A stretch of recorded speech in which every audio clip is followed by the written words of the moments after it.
목사로서 제가 섬겨왔는데요. 우리 서울 포럼 그 마지막 자료집 마지막에 보면은 서울 포럼의 목적이 있습니다. 본 포럼은 고신총회 소속 수도권 노회들의 교류 및 한국교회와 고신교단의 발전과 성장을 도모함을 목적으로 하며 특히 개혁주의 운동의 수도권 확산에 관심을 가지고 비정치, 비정리적 정신으로 교단 발전을 위한 제 문제들에 대한 담론의 장을 마련하고자 함이다. 본 포럼은 수도권의 고신총회 소속 노회들로서 제2의 목적에 동행하는 노회들을 한다. 그래서 우리는 노회연합 운동입니다. 노회연합 활동의 일환입니다. 이렇게 우리 포럼을 이해해 주시면 좋겠고요. 이 목적에 맞도록 명실상부한 우리의 포럼이 되도록 우리가 위원들이 몸부림치고 있습니다. 오늘까지는 잘 진행해 온 것으로 생각이 듭니다. 오늘 주제는 조금 우리가 약간 거북한 주제이기도 합니다. 정치 문제에 나오기 때문에. 그러나 오늘 여러 발제자들, 논천자들이 정말 진솔하게 발제와 주권 참여해 주셔서 감사를 드리고요. 우리가 원리적인 문제라든지 또 실제적인 문제까지 아주 위에서 아래까지 광범위하게 우리가 정말 좋은 말씀들을 많이 듣는 기회가 되었습니다. 이제 조금 더 실제적인 문제들을 토론하고 또 우리가 만들 수 있는 작은 결론들이라도 만들어서 교회 설계에 유익하게 됐으면 하는 생각이 듭니다. 우리가 이 포럼을 조금 더 격조 있게 하려고 하기 위해서 플로에서 직접 이렇게 질문하는 것은 조금 지양을 하고 있습니다. 왜냐하면 마이크를 잡으면은 목사님들이 너무 길어지기 때문에. 그래서 조금 수고스럽지만은 종합 토론을 위한 질문지를 활용해 주시면 나중에 질문하시면 누군가를 제가 소개하고 그걸 읽어서 이렇게 질문을 드리도록 그렇게 하겠습니다. 조금 부담스럽더라도 그렇게 해주시면 우리 포럼이 조금 더 수준 있는 포럼이 안 되겠나 생각이 듭니다. 그러면 이렇게 먼저 진행을 하도록 하겠습니다. 우리 발제자들이 발제한 것에 대해서 논산자들이 약간의 질문성 논산한 것이 있습니다. 또 논산자들의 의견을 들으면서 발제하신 분들이 내가 조금 더 덧붙이게 있으면 좋겠다 그런 생각이 들지 모르겠습니다. 그래서 우리 발제자 분들께서 논찬을 들으시고 질문이랄까 또 보충하고 싶은 이야기를 한 2, 3분 정도 3분 정도만 해주면 좋겠고요. 목사님 혹시 타이머 있으면 타이머 좀 사용해 주겠습니다. 그렇게 해서 3분씩 말씀해 주시면 도움이 되도록 하겠습니다. 박 교수님, 예.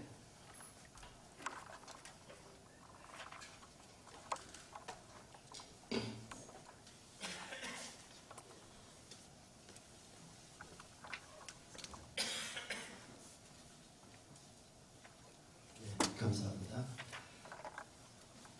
유영원 목사님께서 제가 발제한 내용을 잘 정리해 주셨기 때문에 그 내용에 있어서는 아주 참 기쁘게 생각하고요. 그 다음에 5가지 질문이면서 제안을 해주신 내용 중에 첫 번째, 권위를 회복하기 위해서 노회나 총회가 개선해야 될 것, 그 다음에 직분자들이 개선해야 될 내용에 대해서 이야기하는데 제가 다룬 문제는 원리적인 문제에 있어서 원리에 충실하고 본질에 충실하는 것이 가장 중요하다고 생각합니다. 그 정치 원리의 기본이 교회의 왕이 되시고 머리가 되시는 그리스도의 말씀에 충실한 것.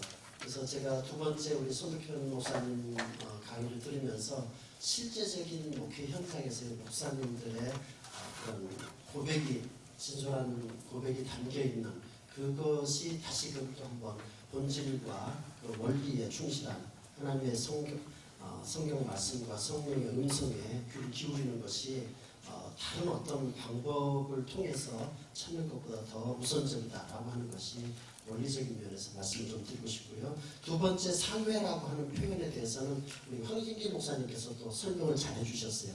같은 동심원을 가지고 있는 핵심을 같이 하고 있으면서 동심원을 가지고 있는 광역회라고 하는 것, 이것은 우리가 잘 익히 알려져 있는 그래서 그 연합체의 원리가 사실은 교회 통일체의 원리로서 서로에게 영향을 주고받고 있고 다 같이 고백 위에 신앙 고백 위에 있다는 것을 우리가 인식하는 것이 좋겠다라고 생각을 했고요.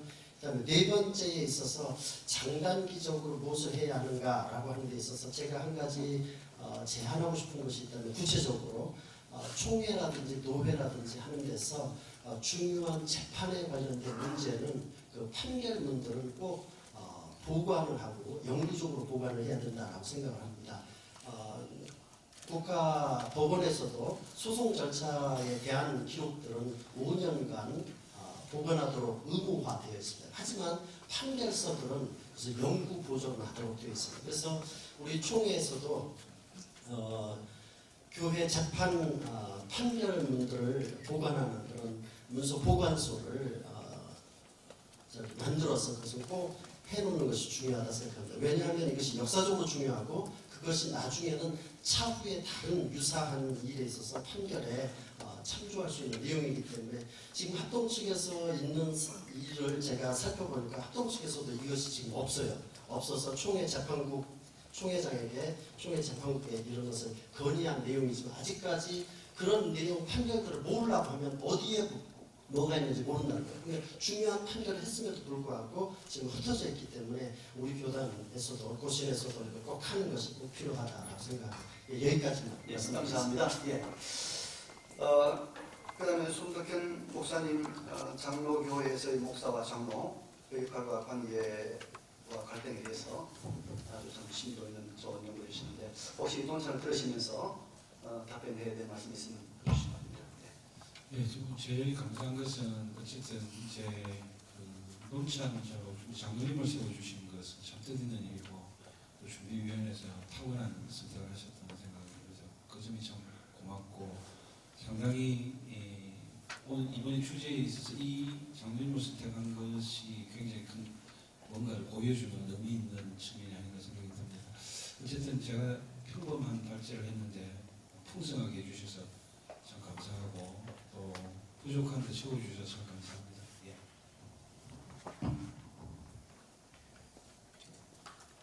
네, 방식이 목사님, 권호 목사님 논찬 들으시면서 할 말 좀 1분 더 드릴게요. 예. 그 우리 박 교수님께서 강의하는 중에 제가 하나 조금 지적하고 싶은 것은 교권주의자들의 횡포가 강할 수 있다. 우리 교단 없습니다. 우리 총회는 최근에 와서 아주 깨끗해졌기 때문에 의심할 필요가 없다. 저는 확신하고 있습니다. 그 다음에 그 판결문은 총회 회의록에 다 나옵니다. 현재 나오고 있는데 하나 더 덧붙이면 이전에 있었던 판결문의 판례집을 발행하면 좋겠다. 근데 여기 문제는 명예훼손에 관한 문제가 있습니다. 그래서 땡땡 노예 땡땡이 고소한 땡땡 사건 이름 넣고 이렇게 해서 노예 이름이나 개인 이름을 감추면 판결문 그 판례집 된다. 저는 그렇게 봐집니다. 우리 권원 목사님께서 말씀해 주신 수도권 장로연합회는 어떻게 해야 되느냐. 전국 장로회가 있고 권역별이 지금 5개가 있지요. 그럼 전국 장로회는 총회 회의록에 보고서 한 장 올리면 됩니다. 읽어보면 되니까. 그럼 감독할 일도 없고 자체 감사하는 거니까. 왜냐하면 전국 장로회 8월 달에 수련회 하는데 그 연간 예산이 얼마입니까? 6억 7억입니다. 굉장한 겁니다. 또 그분들이 수고해서 신대원 운동장도 구입하고 최근에는 또 학생들을 성지순례 보내주시겠다. 얼마나 좋은 일입니까? 근데 왜 우리가 모르고 있지 않습니까? 그걸 하면 되고 권력별에 있는 수도권에 있는 장로연합회는 수도권 노회에 편지 한 장 다 보내면 됩니다.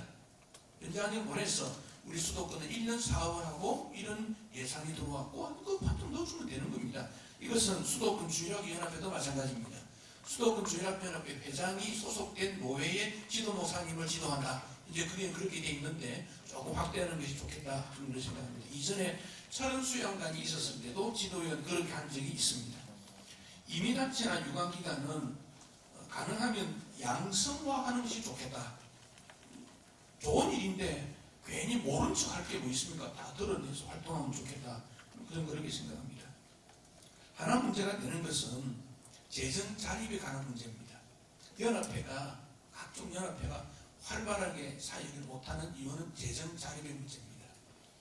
제 기억으로는 20년, 30년 전에는 정말 그 연합회 헌신하는 분들이 자비랑 헌신을 굉장히 많이 했습니다. 굉장히 많이 했습니다. 또 학생신앙운동이나 주기연합회에서 재정이 필요해서 다니면서 협조하고 하면 잘해줬습니다. 그때는 개인이 협조를 대부분 했습니다. 근데 지금은 개인 협조가 아니고 교회의 협조를 요청합니다. 그럼 교회 협조를 요청하면 교회는 지출 근거가 있어야 됩니다. 이민단체 경우에 지출할 수 있는가?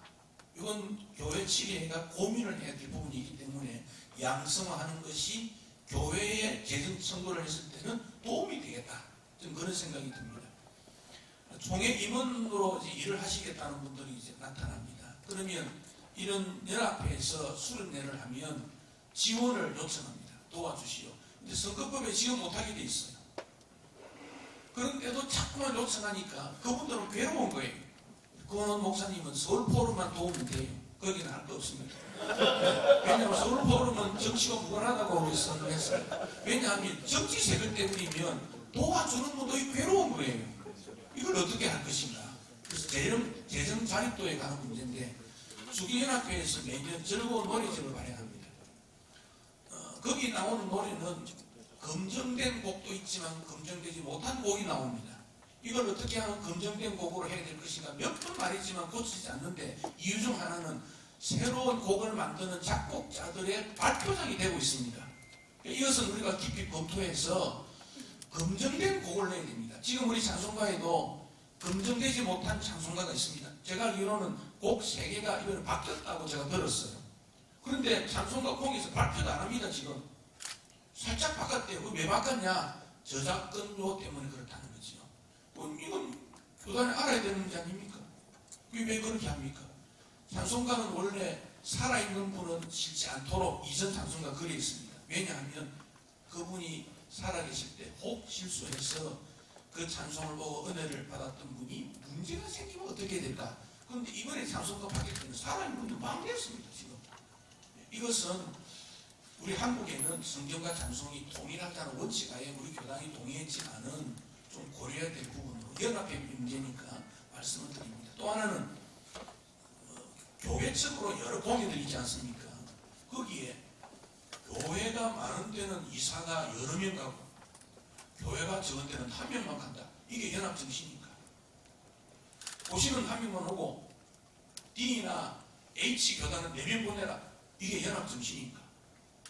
제가 여기까지만 말씀드리고 싶습니다. 예, 감사합니다. 이해되는 것도 있고 안 되는 것도 있죠. 감사합니다. 예, 그럼 우리 발제하신 분들의 답변을 좀 들어봤습니다. 이제 본격적인 우리가 질문과 답변하는 시간을 갖도록 하겠습니다. 예, 서울 서번호의 주님의 교회 손정일 장로님 여기 계십니까? 한번 일어서 따라주십시오. 예, 장로님이십니다. 여러분 고개 돌려주시고요. 예, 장로님이 질문했습니다. 질문한 대상은 박이천 장로님. 잘 들으십시오. 예, 67페이지에 목사도 시무이동이나 은퇴구를 위해서도 경제를 알고 재테크를 잘해야 한다고 하셨는데 말씀 준비와 신방과 기도도 받고 싶은데 재테크란 말은 이해하기가 어렵습니다. 교인과 장로들이 책임지고 감당해야 하지 않을까요? 세상적으로 나가는 것이 아닌가 싶습니다. 예, 질문 부탁합니다. 답변 부탁합니다. 네, 제가 고좀 들을 줄 알았습니다. 파격적인 발언이고 그런데 한번 돌려서 한번 고민해야 될 필요가 있다 생각합니다. 저는 이제 조금 규모가 큰 상실중앙교회에 한 35년 이렇게 있다가 섬기다가 10년 전에 이제 조그마한 분리개척교회로 이렇게 나와서 이렇게 회중으로 장로로 섬기고 있는데 고민되는 여러 가지 일들도 있지만 특별히 이 목사님들 또 부교육자란 말이 적당한지는 모르겠습니다. 그래서 수도권이나 서울에서 우리 이제 교육자들, 목사님들을 이렇게 교회로 청빙하거나 모시려고 하면 가장 고민되는 부분들이 사택입니다. 그래서 이 사택에 대한 이러한 그 부담감이 또 작은 교회로서는 너무 많고, 그래서 또 한편으로는 또 요즘 목사님들이 많이 배출돼가지고 목사 과잉이라 그럴까? 목사님들이 또 이제 남아도 목회지가 그렇게 많지 않은 형편에서 작은 교회에서 곰곰이 생각해 보니까 좀 사택이 마련이 돼 있는 목사님이 있으면 참 좋겠다, 이런 좀 건방진 생각을 그렇게 한편 하게 되었습니다. 그러면서 예전에 이제 목사님들의 목회의 형편, 또 오늘날의 현재 시대의 우리 목사님들의 형편, 이것들을 제가 곰곰이 생각해 보니까 예전에는 우리 어머니들이나 여자 성도님들이 성비를 거두다가 사례가 충분하지 못하니까 끼니라도 잘 때우시라고 주일마다 성비를 거두어서 목사님께 드리고 그랬는데 지금은 그렇지 않지 않습니까? 그래서 가급적이면 목사님들의 경제적인 지지를 이렇게 교회가 잘 알아서 하는데 시대가 많이 바뀌어져 가지고, 그래서 한편으로 이제 우리 이제 교회에서 목회자들에게 그렇게 사례비, 또 연구비, 목회 지원비를 이렇게 드리고 있는데, 이러한 부분들을 좀 잘 좀 관리하고 또 저축하고 또 그렇게 해서 좀 이것을 규모 있게 좀 잘 그렇게 했으면 좋겠다. 그래서 혹시라도 이렇게 시무 이동이나 또 어떤 다른 또 좀 어떤 상황이 생기더라도 우리 목사님들이 그런 것에, 또 그런 교회들이 그런 것에 좀 이렇게 걸림돌이 안 되도록 했으면 참 좋겠다. 그래서 좀 어려운 얘기지만 우리 목사님들이 또 시대가 바뀌고 또 뭐 이렇게 경제를 또 몰라서도 안 되고, 그래서 그러한 부분들을 좀 잘 유념하셔서 좀 그러한 부분들에 대해서 잘 관리하고, 또 은퇴 이후에 우리 응급재단에 다 100% 들어가 계시는 게 아니기 때문에 은퇴 후를 위해서라도 좀 그러한 부분들을 좀 잘 관리하는 것이 참 좋겠다. 이제 그런 차원에서 재테크도 잘해야 되겠다, 그렇게 말씀드리겠습니다. 예, 좋은 답변 감사합니다. 예, 이 시간에 조금 예민한 질문이 나와서 좀 소개를 하겠습니다. 먼저 질문하신 분, 서울중구노회 서울중앙교회 태동열 목사님 여기 계십니다. 네, 목사님 믿어주십시오. 목사님. 예, 감사합니다. 그 다음에 남부노회 서울시민교회 권호 목사님, 두 분이 다 같은 내용인데요. 질문에 답변하실 분은 박태현 교수님이십니다. 이 이야기입니다. 단회에 부목사가 참여하는 것은 장로 정치에 합당한가? 아니, 그렇다면 부목사는 치리 장로로서만 참여하는가? 강도 장로와 교훈 장로와 치리 장로로서 참여하는가? 그런 문제이고요. 그 다음에 우리 또 질문입니다. 교수님은 강의한 14쪽에서 하치가 소개하는 장로의 정치의 기운에 대해 언급하시면서 장로의 정치는 종교개혁 이전부터 전개되어 온 것으로 하나님의 교회가 항상 시행해왔던 3대 원리적 장로들에 의한 정치, 목사들의 동등 위계, 삼신제도를 갖는다고 증명합니다. 질문은 이 3대 원리 중 두 번째 원리, 즉 목사들의 동등 위계에 대한 질문입니다.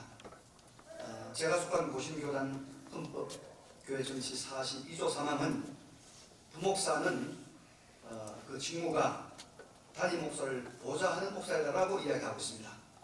그런데 이 부목사라는 직분 자체와 단임 목사를 보좌하는 목사라는 부목사의 역할은 목사들의 동등 위계와 정면으로 충돌하는 그런 문맥적인 내용입니다.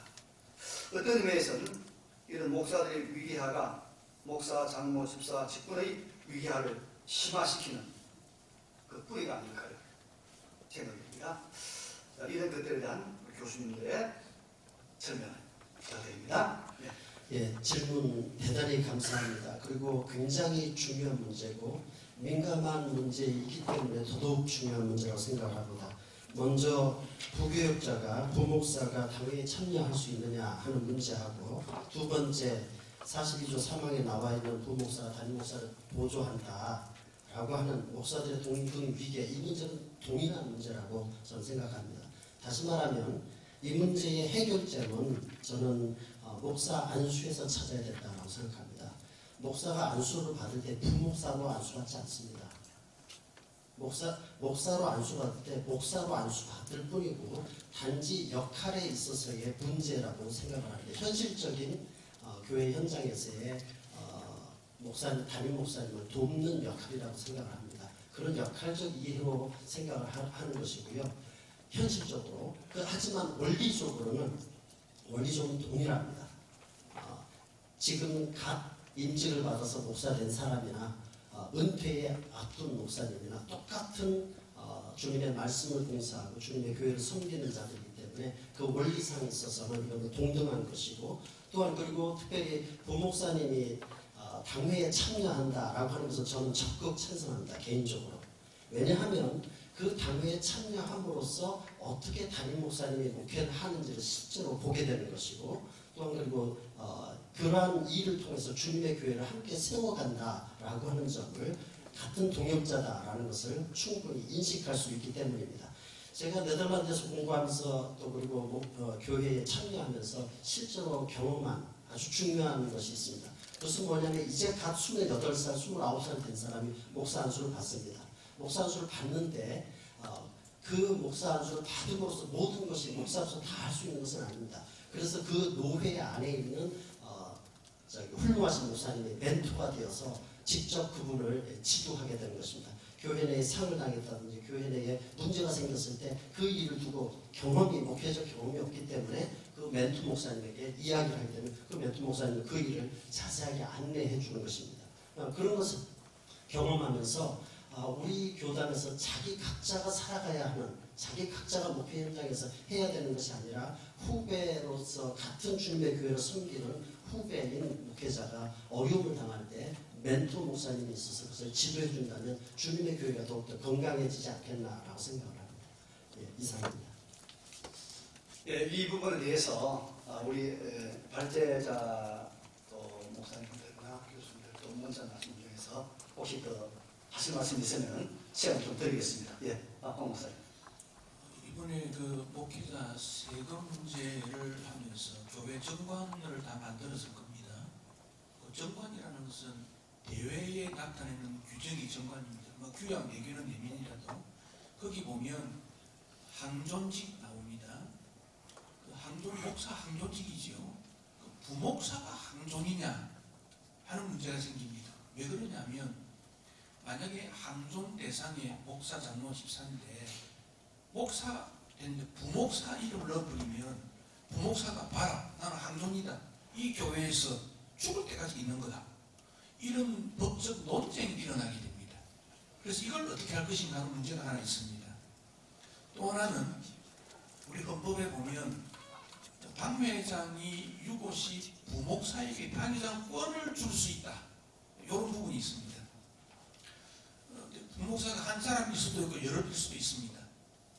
그러면 당회장권을 준다는 말은 교인들이 당회장권을 인정해 준다는 말이거든요. 그래서 다른 총회의 예를 들어드렸습니다.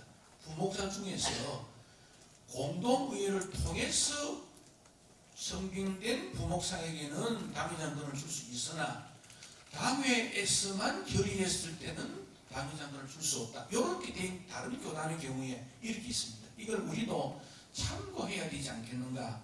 제가 그 생각은 있습니다. 혹시 이쪽에서도 혹시 말씀하실 분 있습니까? 부목사의 직무에 대해서 부목사는 담임 목사를 보좌하는 것이다. 그 항은 목사의 직무에 대해서 선교사, 군종 목사 직무에 대해서 할 때야 이야기지 목사의 본질적인 신분이나 사역에 대해서 얘기할 때는 다른 차원입니다. 그렇게 이야기하면 좀 잘못될지 모르겠습니다. 또 이 부분에 대해서 민감한 부분이니까 혹시 더 설명하실 분 있으면 제가 기회를 드리도록 하겠습니다. 그럼 없으시면 다음 질문 드리겠습니다. 질문자 성함을 안 써주셔서 그냥 그대로 제가 읽어드리겠습니다. 박혜인 교수님께 드린 질문인데요. 교회 정치는 그리스도의 다스림이라고 하면 장로교의 권력은 개인 교인에게서 나온다. 장로는 교인의 대표다는 틀린 말이 아닐까요? 다만 교인, 장로 모두 주님의 뜻을 발견나가는 것이 아닐까요? 그 부분에 대해서는 박 교수님 조금 부탁드립니다. 예, 맞습니다. 지금 말씀하신 내용이 맞습니다. 제가 그래서 강의 시간에 대표자다, 교인들의 대표자다라고 하는 말씀도 드렸고, 주권이 개인에게 있다라고 하는 민주주의적 발상에 대해서는 이거는 원래 웨스트민스터 신앙고백서에서는 전혀 없는 것인데 미국 장로교회가 받아들인 것이다라고 설명을 드렸고요. 그리고 그것이 그 교회의 기본권에 관한 것이 그 출발점으로서 교인에게 있다는 것이지 주님께서 자신의 권리를 모두 다 이양해 버린 것이 아닙니다. 직분자들에게. 그것에 대해서는 분명히 해야 됩니다. 그것은 주님께서 여전히 왕이신데 교인들이 각각의 회중들이 그것을 갖다 이야기했을 때 장로님이 대표자로서 받는다고 하는 내용은 그 교인들이 하나님의 말씀의 선상에서 고백하는 내용을 가지고 장로님 역시 고백해야 된다는 내용을 말하는 것이지, 우리 사회법에서 민주주의적인 그런 자기가 대표자라 하는 것을 권세로서 얘기한다는 것이 전혀 아니라는 점입니다. 그런 구별점을 가지고 있다면 약간 물론 표현적으로는 혼동할 만한 내용들입니다. 아까 그래서 우리가 흔히 써왔던 상회라는 표현도 여전히 그런 혼동을 가져올 수 있는 내용이라고 생각합니다. 네, 감사합니다. 지금 질문이 들어온 것은 다 소진에 대해서요. 제가 이렇게 하겠습니다. 예, 좀 들어주시면 좋겠습니다. 네, 계십시오.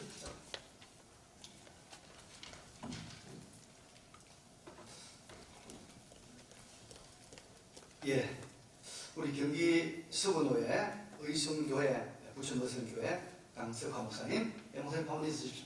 감사합니다, 목사님. 질문 드리겠습니다. 박혜인 교수님 질문이 맞습니다. 장로교 정치 원리는 성경에 기반을 두며 반드시 성경으로 돌아가서 하나님의 나라를 확장하며 공교회를 바르게 세우며 성도들이 바른 신앙 생활로 덕과 유익을 끼치게 하는 것입니다. 장로교 정치 원리가 보다 성경적이 되기 위해서 특히 교회 지도자인 목사와 장로들에게 재교육이 필요합니까? 성도의 대표자로서 대변자 역할을 어떻게 또 해야 되겠습니까? 하는 질문입니다. 꼭 명하시고요. 그 다음에 손득현 목사님 질문 들어갑니다. 예레미야 23장 18절에서 22절에 거짓 선지자와 거짓 제사장은 여호와의 회의에 참여하지 않았다고 했습니다. 목사와 장로가 경쟁과 대립과 갈등을 부리고 먼저 자기를 부인하며 자기 십자가를 지고 함께 동역자와 조언자와 협력의 관계가 되기 위해서는 인간의 감정과 이성과 경험을 내려놓고 좋은 팀워크로 소통과 공감을 이루기 위해서 어떤 방법이 필요하겠습니까? 하나님의 회의에 들어가서 먼저 말씀을 듣고 순종하며 섬기는 자와 낮은 곳에서 청종한 말씀을 전달하며 위로의 말을 경청하는 것이 필요할까요? 그 다음에 교회 갈등의 하나의 장은 당회라고 할 때 어떻게 당회를 구성하고 사랑과 승리권으로서 당회를 지어야 되겠습니까? 조금 디테일한 부분들 요구한 것 같습니다. 실제적인 것들 송 목사님 목회도 하시고 발표하시니까 그런 부분 조금 말씀드리도록 하겠습니다. 다른 분 바랍니다. 저에게 계속 그냥 질문이 계속 쏟아져서 그만큼 원리적인 면이 바르게 세워져야 우리의 목회 현장이 그 바른 가르침 아래서 진행되고 질서 있게 품위 있게 되리라고 생각을 합니다. 아주 좋은 질문입니다. 굉장히 제가 바랬던 일이고 또 그리고 이것은 우리 교회를 위해서 굉장히 유익하다 생각을 합니다. 목회자 재교육 반드시 필요합니다. 일반 회사에서도 임원들 교육도 있고 직원들 교육도 있고 연수도 시키고 이렇게 하는데 교회에서의 이런 목회자 재교육은 아주 필요합니다. 물론 교단에서 실시하는 목회자 학예 대학원이라든지 여러 가지 그런 또는 노회별로 이렇게 또는 지금과 같은 이런 일을 통해서 목회자에게 유익한 정보를 제공하는 교육의 기회를 갖는 게 굉장히 중요합니다. 그런데 이 목회자 재교육의 문제는 반드시 있어야 되고 동시에 제가 주장하고 싶은 것은 이건 제도화시켜야 된다고 생각합니다. 왜냐하면 화란 개혁교회는 목사가 되면서 그때 동시에 주어지는 과제가 있는데 5년마다 반드시 재교육을 받도록 되어 있습니다. 제도화되어 있습니다. 그래서 이것은 앞으로 총회에서 좀 관심을 갖고 이것은 목회자 재교육을 위해서 제도화시키는 문제를 꼭 해야 됩니다.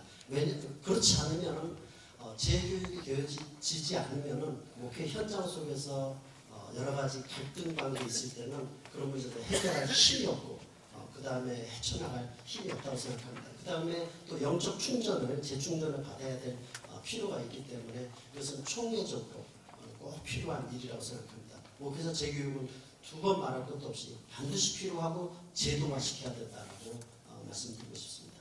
감사합니다. 송 목사님 말씀 계속하십시오.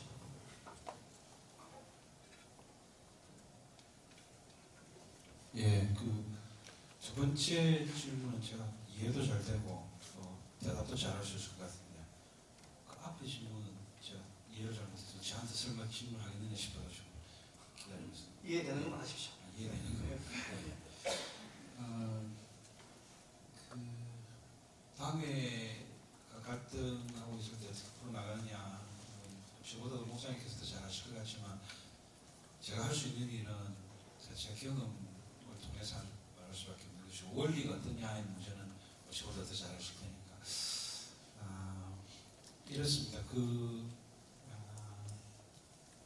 제일 좋은 방법은 장로님들과 서로 약속을 하나 해줄 필요가 있다고 생각을 합니다.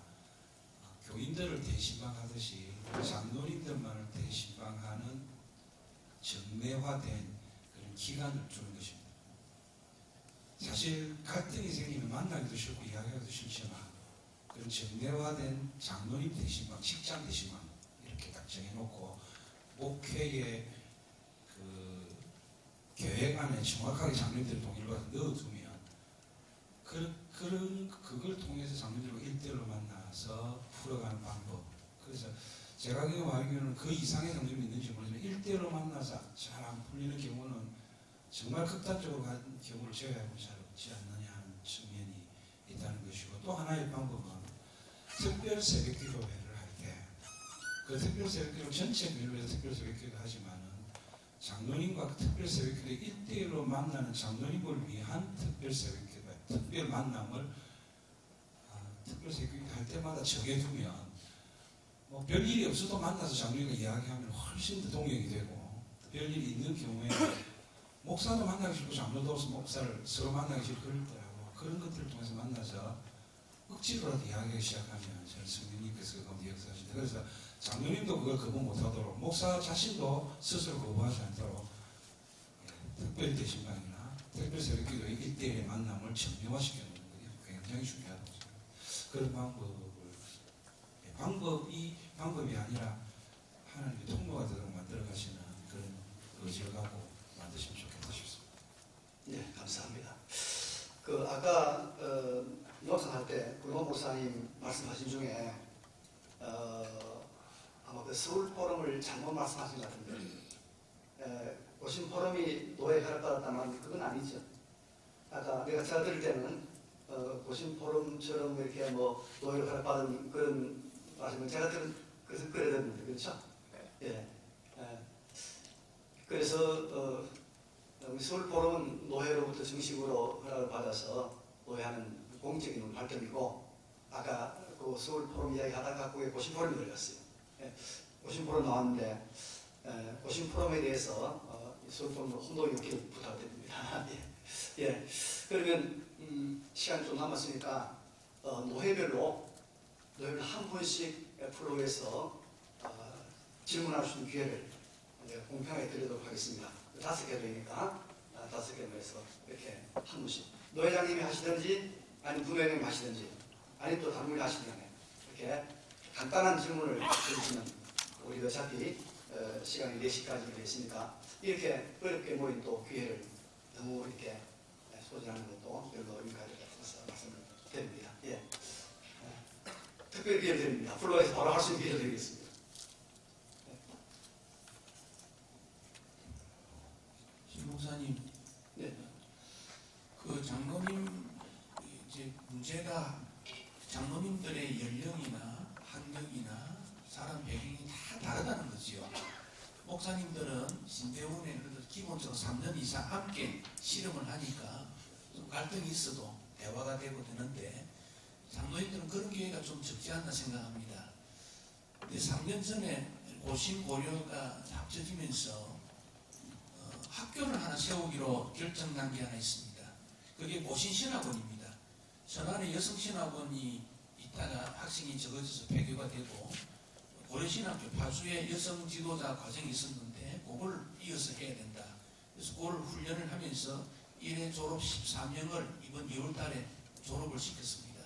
그러면서 고신신학원을 조금 더 확대해서 여성 지도자뿐 아니라 장로 교육의 기회도 삼자. 그래서 지난달에 이사 조직을 했고 그래서 장로님 교육을 크게 2개 반으로 지금 나누었습니다. 하나는 비택된 장로님들 교육, 이거 좀 내용 있게 교육하자.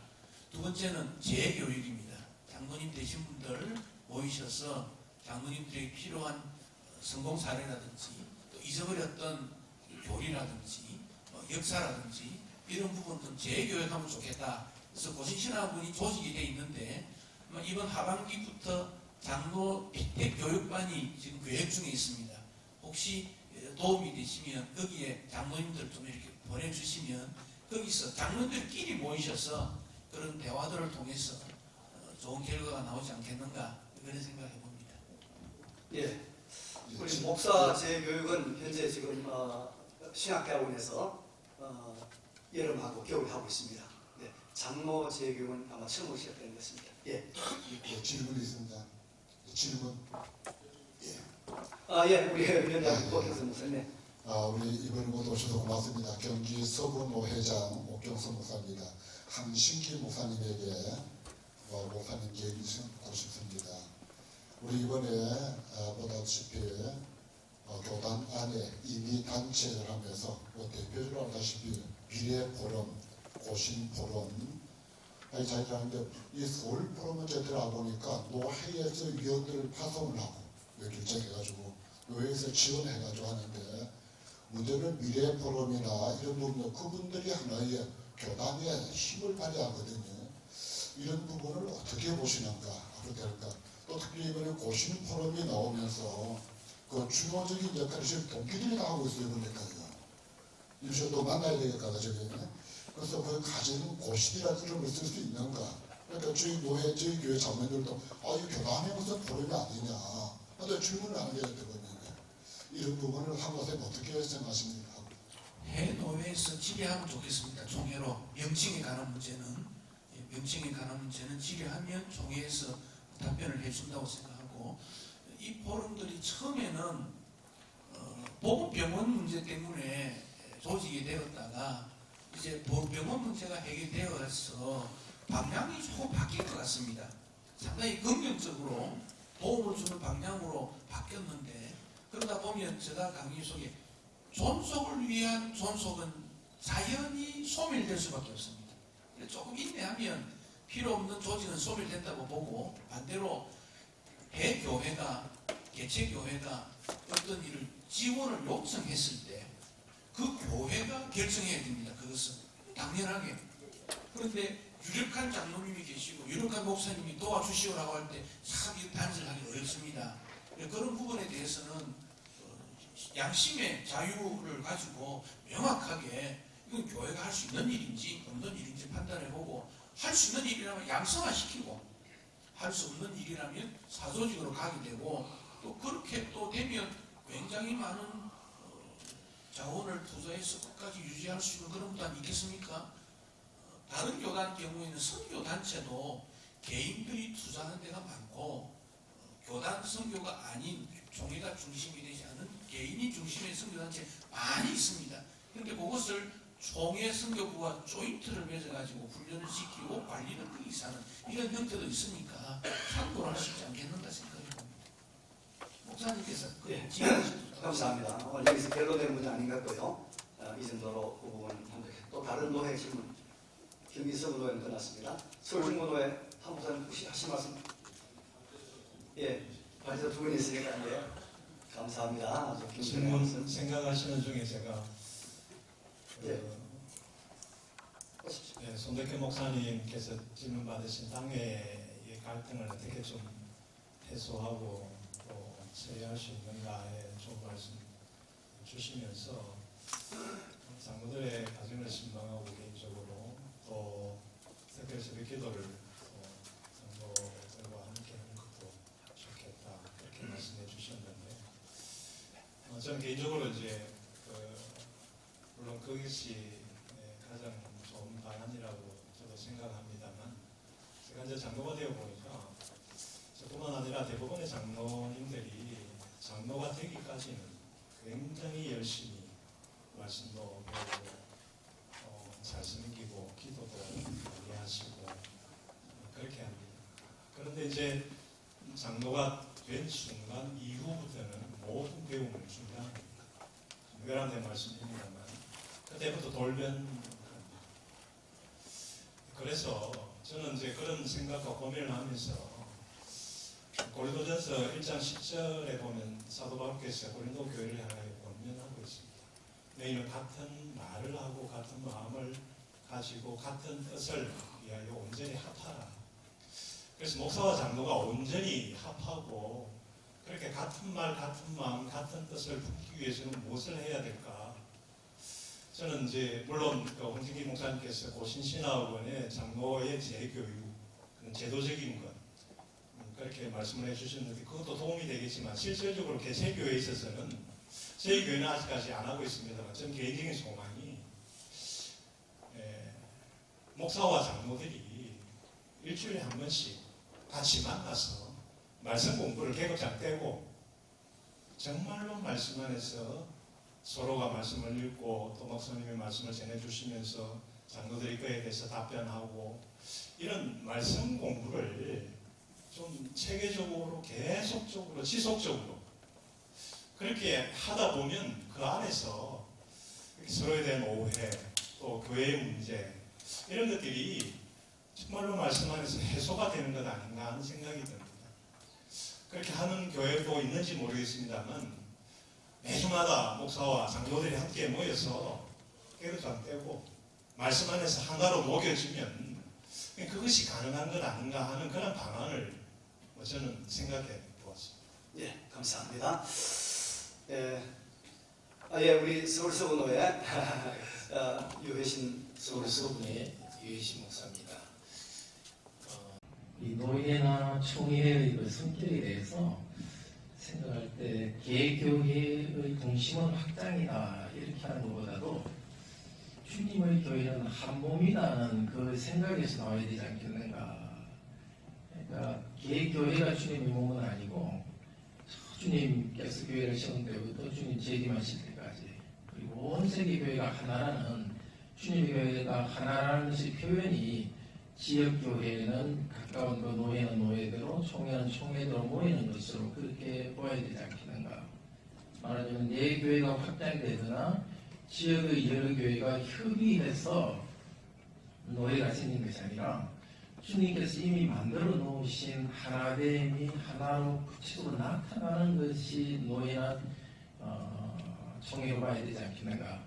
이제 그렇게 볼 때는 이제 옆교회나 어려움에 대해서 노예의 이 문제에 대해서 내 교회에 도움이 되거나 도움이 안 되거나 그걸 따지는 것이 아니라 주님의 큰 교회를 세우기 위해서 내가 노예도 참여하고 재정으로 기여한다 이런 관심이 바뀌지 않겠는가. 첫 번째 이제 제 의견을 말씀하신 분 각자 어느 분이든지 좀 듣고 싶고요. 두 번째는 현실적으로 아까 우리 박대인 목사님께서 그 20대가 된다 하는데 그것의 문제가 목사가 노예에 속해 있기 때문에 사실 20대가 되어버리는 거지 않습니까?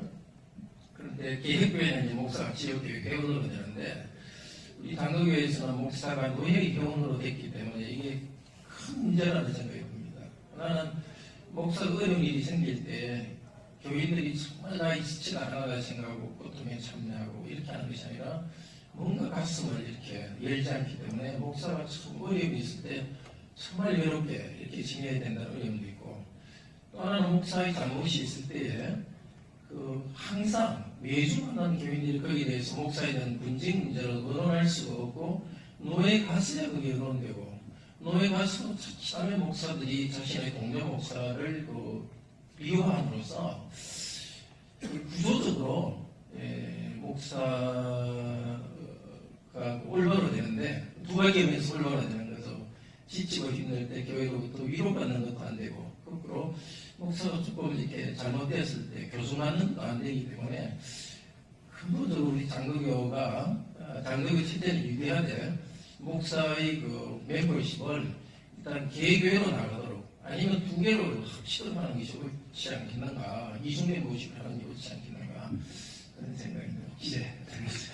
그러면 그 첫 번째 교회의 어떤 본질, 교회 정체성 문제를 방금 간단하게 동심 말씀드리고요. 동심원보다는 또 다른 개념을 말씀하시는 게 또 그럴 수도 있다는 말씀을 주시면 좋겠고요. 그다음에 이제 교회 우리 장로교 정치가 삼심제가 가장 원만하다. 그런데 삼심제는 우리 장로교 우리 보시는 당회가 있고, 그다음에 노회가 있고, 총 이렇게 삼심제를 말하고 있는데, 그러면 목사일 경우에는 당회에서 목사를 다루지 않으니까 목사는 바로 이신제가 되는 거죠.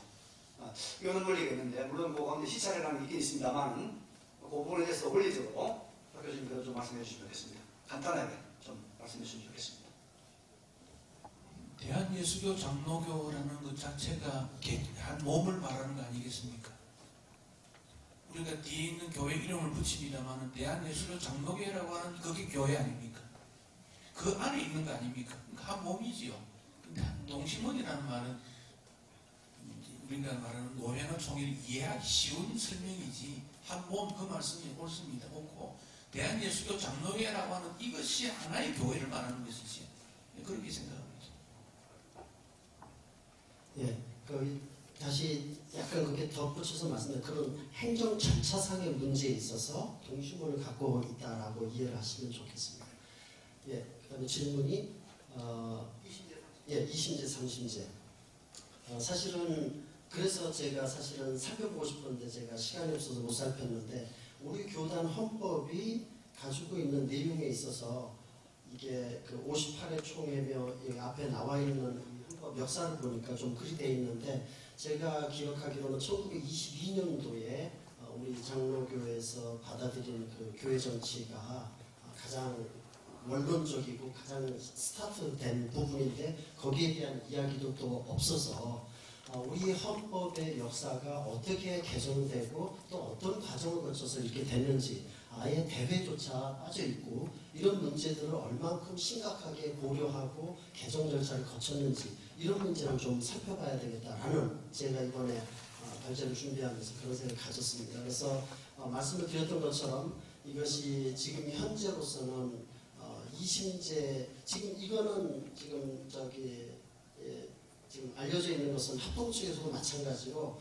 합동 측은 지금 헌법상에는 대회가 있습니다. 그럼에도 불구하고 제가 기억하는 것은 78회 총회인가 어디에선가 그걸 갖다 가결해서 그 대회 조문에 대한 항을 잠재워 버렸습니다. 그래서 실제로는 헌법상에는 있지만 그걸 실제로 실행은 하지 않고 있습니다. 그래서 그 문제가 지금 합동 측에서 굉장히 큰 문제로 남아 있습니다. 그래서 이심제가 됨으로써 얻는 두 가지 손해에 대해서 말씀을 드렸습니다. 그것은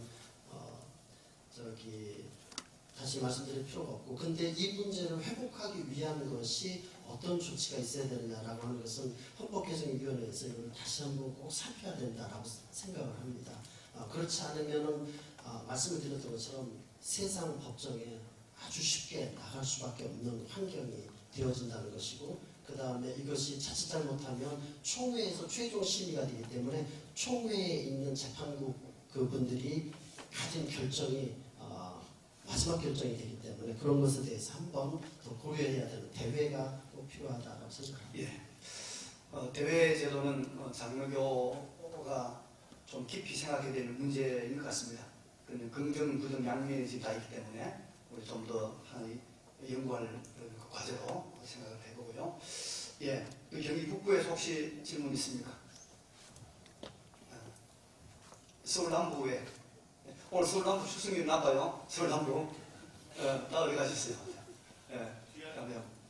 예. 그러면 이제 시간이 다 돼서 이렇게 하겠습니다. 우리 죄송합니다. 예. 제가 한 가지 또 아마 오늘 뉴스를 들으셨는지는 모르겠지만 저도 오늘 그냥 뉴스를 들었는데 한국 교회법학회라고 하는 것이 있습니다. 교회법학회.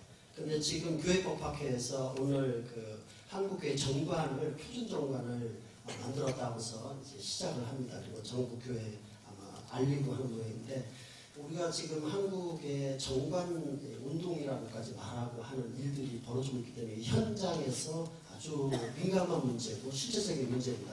이 정관이라고 하는 문제는 국가법에서 볼 때 국가에서 이 문제를 다루게 될 때 개교의 분쟁 문제를 다루게 될 때 정관에 의해서 다룹니다.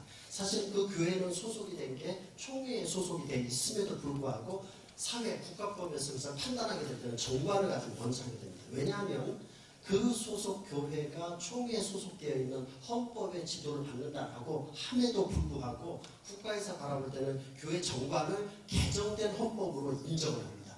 바로 그런 하에서 판단하기 때문에 교회 정관, 그래서 오늘 나왔다고 하길래 저도 그것을 살펴보고 연구를 해야 되겠지만 그것이 법신학적으로 다시 말하면 그것이 법적이면서도 동시에 신학적 내용을 삼고 있는지를 좀 살펴봐야 된다는 것입니다. 그래서 교회 정관의 문제를 그냥 아주 단순하게 우리 교회 교인들이 이 정관 받아들였다 하는 것으로 끝날 문제가 아니라는 것입니다. 그런 문제에 대해서 굉장히 조심해야 되고 이것이 주님께서 주권을 가지시고 주님께서 다스리시는 그런 정관이 되어 있는지를 잘 살펴야 된다는 것입니다. 그런 문제는 한번 인식할 필요가 있어서 알려드립니다. 예, 감사합니다.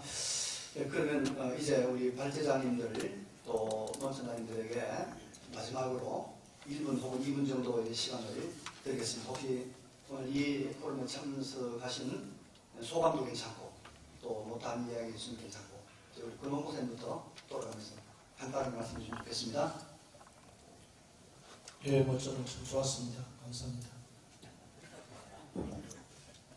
네, 좀 지나친 말씀드린 것 이해해 주시고 저도 참여하게 돼서 너무나 기쁘고 감사합니다. 네, 저는 한 가지 꼭 하고 싶은 말이 있었는데 오늘날 그 장로교회 정치가 정치의 과정을 통해서 뭔가를 결정할 때 그것이 각 교회와 성도들에게 어떤 권위가 있는가 하는 게 저는 굉장히 중요한 문제라고 여겼습니다. 권위는 하나님께로부터 주어지지만 그 권위가 성도들에게 실효가 있으려면 가르침이 100% 제가 된다고 생각합니다. 그러니까 당회나 그다음에 노회나 총회에서 결정한 내용들이 공개되어질 때 그게 성도들에게 가르침으로 흘러가야 되고 그렇게 수용되는 과정을 통해서 보다 더 중요한 결정들이 이루어질 수 있다고 여기십니다. 그래서 이런 가르침이 흘러가도록 하기 위해서는 각 교회에서부터 가르침을 베풀 수 있는 결정의 과정들이 있어야 되고 노회나 총회도 역시 그런 의식을 가지고서 어떤 결정을 해야 될 것인가. 우리 노회나 총회가 결정한 내용들이 우리 노회에 속해 있는 성도들과 중에 속해 있는 성도들에게 어떤 메시지가 될 것인가. 이런 측면에서 그 안건들을 선행적으로 고민하고 또 안건들을 선행적으로 찾아내고 또 그 결정을 통해서 교회 전체를 이끌어가는 과정을 통해서 노회나 총회나 또 작게는 당회의 권위를 세워갈 때 우리 교회의 믿음과 신앙의 본질을 지킬 수 있지 않겠는가 그렇게 생각합니다. 박 교수님 간단하게 말씀해 주시죠. 교회의 출입 문제를 아주 중요하게 생각합니다. 목사의 직무 중에 교인이 들어오고 나가고 하는 문제를 목사의 직무로 삼아놓고 있습니다. 왜냐하면 교회의 양떼, 양무리를 살피는 것이 목사의 직무이기 때문에 교회의 출입이 굉장히 중요합니다. 제가 94년도에 영국으로 유학을 갔을 때 이반제리칼 코너스톤 처치를 가게 됐는데 거기서는 저에게 이명소 문제를 얘기하지 않았습니다. 어느 누구든지 오면 그 교회 회원이 자연시되었습니다. 그런데 제가 네덜란드에 있는 교회에 가게 됐을 때 목사하고 그리고 또한 신학 공부를 더 하기 위해서 왔다라고 했음에도 불구하고 그 교회에서는 저에게 그 이명증을 반드시 띄워오라고 요청을 했습니다. 그만큼 교회의 출입의 문제가 중요하다라는 사실을 제가 아주 충격적으로 배웠습니다. 그렇기 때문에 우리 교회에서는 이런 법 아래 또 이런 규칙 아래 이런 조건 아래 신앙생활을 같이 합니다 라고 이야기를 합니다. 심지어 저 아이들을 화란에 있는 개혁교회 학교에 보낼 때도 부모님은 상담에서 이야기하기를 우리는 이런 것을 기본으로 해서 성경의 가르침과 신앙고리서를 가지고 이야기하기 때문에 여기에 동의를 해야 우리 학교에 입학할 수 있습니다. 이런 얘기를 하게 됐습니다. 그래서 저는 한국교회에 일어나는 많은 문제들이 바로 이 출입, 이 시작부터 문제가 있어서 많은 부작용들을 일으켰다라고 생각을 합니다. 그래서 교회에 처음 들어오게 될 때 교회가 우리 교회가 어떤 것을 믿고 신앙고를 하는지에 대한 것을 정체성을 분명히 하고 거기에 동의를 할 때 교인으로 등록하는 것. 우리 한국교회가 폭발적 성장을 할 때에 그런 과정이 없이 되어 왔기 때문에 많은 부작용이 있다는 것을 이제서야 알고 있는 것입니다. 그렇기 때문에 그런 문제들이 생기지 않도록 물론 개척교회라는 한 사람이 소중하다는 것을 너무도 뼈저리게 잘 압니다. 그럼에도 불구하고 교회 출입에 있어서 이것만큼은 반드시 하시는 것이 교회를 건강하게 만들 수 있다고 생각을 합니다. 예, 목사님들 깊이 명심해야 될 말씀 같습니다. 예, 손 목사님 잠깐 말씀해 주십시오. 2달 동안 이 과정에서 좀 뜻있는 시간이었다 생각이 듭니다. 마치 저는 너무 시원하고 좋습니다. 산하기간, 유관기간, 이민한치 사조지 일권 목사님께서 틀을 말씀하셨는데 제가 한번 틀을 한번 만들어 보도록 한번 조사해 보도록 하겠습니다. 예, 우리 발제자님들 또 논산자님들이 아주 심혈을 준비한 이 자료를 여러분 다시 가서 읽읍시다. 다시 읽어서 이분들의 노고에 보답하고 또 우리 모양을 하는데 또 교육을 보는데 충분한 좋은 영양가 있는 자료가 될 줄 믿습니다. 우리 다 읽도록 합시다. 네, 감사합니다.